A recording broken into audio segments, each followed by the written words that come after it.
अस्सलाम वालेकुम। वालेकुम मैं मोहम्मद अस्सलाम। अंसर अब्बास, TSO मुल्तान वन अंबर एग्रो केमिकल।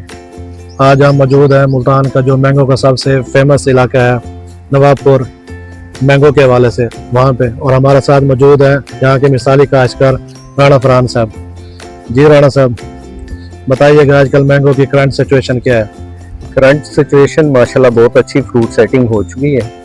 तो इस टाइम ना पॉडरी का हमला है ना ही एंथ्रेक्नोज है, लेकिन ओवरऑल मैंगो हॉपर कहीं कहीं पे है जिन्होंने अर्ली कंट्रोल कर लिया, वो बेहतर है।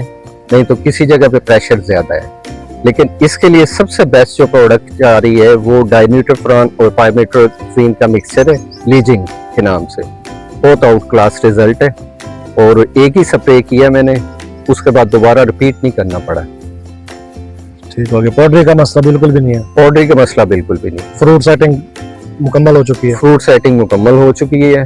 अब नेक्स्ट हमारा प्लान है, अब एक एरिगेशन कर रहे हैं, तो इसके बाद नेक्स्ट प्लान है कि फर्टिलाइजर दी जाएगी इंशाल्लाह। इसके लिए हम रिकमेंड कर रहे हैं कि गवारा, कैन गवारा 2 kg और 1 kilo SOP sulphate of potash. SOP powder form है या ग्रेनुलर? पाउडर फॉर्म में 25 kg इंपोर्टेड जो है वो इंशाल्लाह अप्लाई करेंगे। उससे जो फ्रूट साइज है अच्छा होगा इंशाल्लाह, शाइन भी होगी, बेहतर रिजल्ट होगा उससे।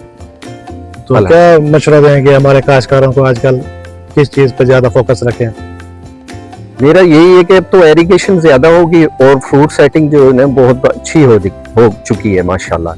तो इसलिए आपको चाहिए कि अब जो है ना फर्टिलाइजर बहुत अच्छे तरीके से दिया जाए, उसका बहुत बेनिफिट है, बहुत फायदा है। जब साइज आपका होगा मंडियों में उसी की मार्केट होगी। जब साइज मटर के दाने के बराबर तो नहीं होगा, तो क्या कहते हैं कि अभी दे दीजिए खा लिया? नहीं, अब एरिगेशन एक हो गई है, यानी कि 15 अप्रैल से आप अपने प्लान में रखें, 15 अप्रैल तक आप दे दें, बेहतर आइडियल टाइम यही है। तो पोटाश का स्प्रे कैसा रहेगा अगर हम नीचे? पोटाश का आप कर सकते हैं, आपकी अगर अफोर्डेबल है तो उस हिसाब से ईज़ाबयान बेस्ट है।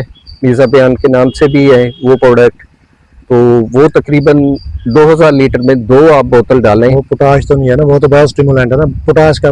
पोटाश का टेम्परेचर ज्यादा हो जाता है। पोटाश का आप 3 से 4 kg इस्तेमाल कर सकते हैं, लेकिन वो टेम्परेचर ज्यादा हो जाता है, फिर ये ना हो कि बर्निंग हो। इसलिए बेहतर है आप मीज़ाबयान या ईज़ाबयान के प्रोडक्ट वो यूज करें, बायोसिप प्रोडक्ट। उससे आपको शाइन भी मिलेगी और फ्रूट का साइज भी एक जैसा हो।